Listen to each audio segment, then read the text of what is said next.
Good morning. Picking up where we left off in Philippians chapter 1, beginning in verse 12. Again, I'd like to keep these videos between 10 and 15 minutes. So I'll try to do my best to keep them there so that they'll be easy to follow along. Philippians chapter 1, verse 12.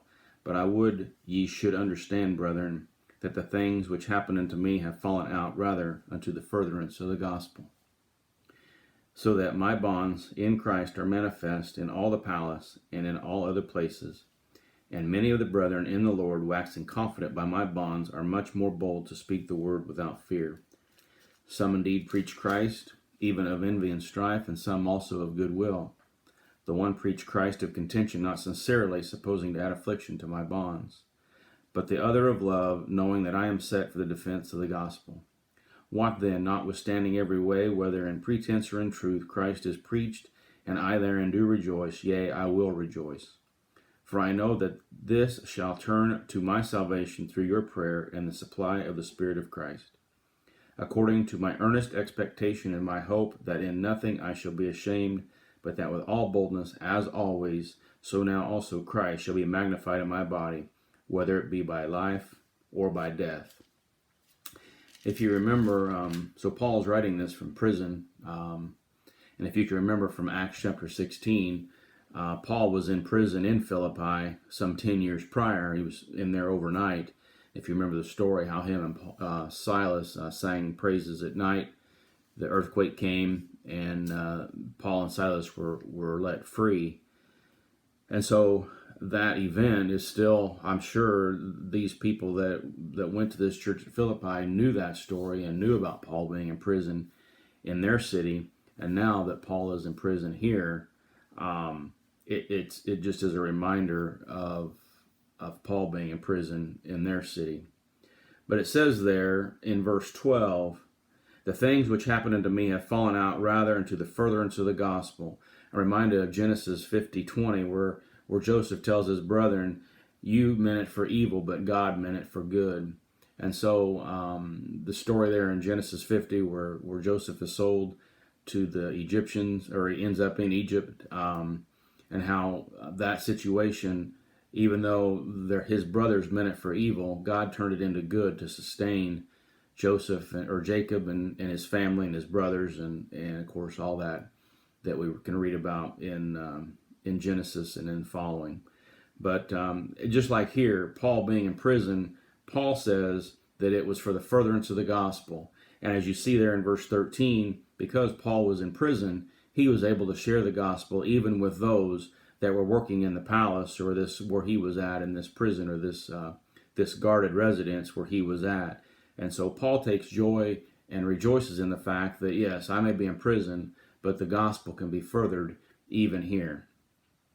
It says there in verse 14 that even with Paul being in prison, it has made others bold in proclaiming the gospel and talking about the work of Christ. And it says there in verse 14 that they are much more bold to speak the word without fear.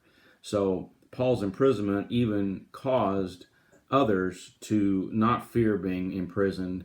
They just went about doing what they were commanded to of the Lord. In verses 15 through 17 or so, Paul deals with people that took joy in Paul being in prison. And it says there that some preach, let's see here, some indeed preach Christ even of envy and strife, and some also of goodwill. So there were some that were glad that Paul was in prison, that they took joy in that. One commentary I read mentioned the fact that these men that were glad that Paul was in prison were preaching for self-ambition, and thought that with Paul being in prison that their preaching would take preeminence over what Paul was preaching, since he was in prison. It says there in verse 16, the one preached Christ of contention, not sincerely, supposing to add affliction to my bonds. So there was even someone apparently preaching a contentious type of gospel against Paul. It says there in verse 17, but the other of love, knowing that I am set for the defense of the gospel. So there were many people that were bold, even with Paul in prison, but some were doing it for the wrong intention. Some were preaching for the wrong intention or the wrong goals. But some Some were doing it out of love and sincerity.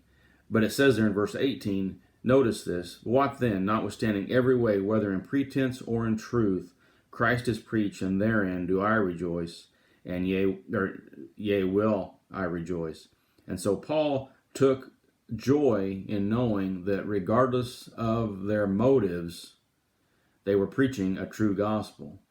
And of course, you can read the book of Galatians how Paul stands against the false gospel, which there is no other gospel. But the letter to the Galatians mentions this false gospel or this other gospel. And so here, even though there might be some that were preaching contentiously or to spite Paul, Paul took joy in the fact that Christ was being preached, and that was Paul's goal above everything else, that God be glorified, that Christ be preached, and that the word of the Lord would continue whether he was free or in prison. And so we see here that Paul was teaching in prison. Because he was in prison, many were bold to preach. And even though there were some against Paul, that didn't bother him because he knew that the gospel was being preached. And that's what it says there in verse 18, that Christ is preached, and I therein do rejoice. Verse 19, for I know that this shall turn to my salvation through your prayer and the supply of the Spirit of Jesus Christ, according to my earnest expectation and my hope, that in nothing I shall be ashamed, but with all boldness, as always, so now also Christ shall be magnified in my body, whether it be by life or death. Paul had already set out to say that whether I live through this, whether I die through this, whether I'm freed through this, whatever comes through this imprisonment, Paul was glad to know that Christ would be magnified. And that should be our goal in anything that we do. We're living in this crisis now, this COVID virus, and a lot of us are hunkered down. But I'm thinking now, how many more preachers and teachers are putting their teaching out for the world, essentially, that would only be speaking to a few, maybe to a few dozen people. And so even with this virus, we can take rejoice in the fact that the good teachers and preachers have found a way to send the gospel out to their people, but that doing that, even many other people that wouldn't have heard could hear the gospel. So we ought to take comfort in the fact that this current crisis that we're in has still helped further the gospel in some ways. And again, I think of the many good men that I know that are online now that weren't before, and how many people are watching good teaching that weren't before. Not to say that they're in a bad church, that's not what I'm saying, but there's so many more opportunities with teaching online that the gospel can continue to be spread even though we are quarantined. And that's kind of what Paul is saying here, obviously not talking about our current situation, but his situation was he was in prison. He probably would not have been able to give the gospel to these people had he not been in prison. And so again, what he says there at the end of verse 20, so now also Christ shall be magnified in my body, whether it be by life or by death. So that should be our goal, that no matter what we do, no matter what we get involved in, no matter what comes, we ought to take comfort to know that Christ can be magnified, that Christ can be glorified regardless of the situation. And it should be our goal in life to magnify Christ and to glorify Christ, and that no matter what happens to us, Christ gets the glory because he deserves the glory. And so take that verse 20 there as the key for our lesson today, that Christ can be magnified whether in your death or in your life. And it's up to us as individuals to make sure that Christ gets the glory in all things. Thank you for watching.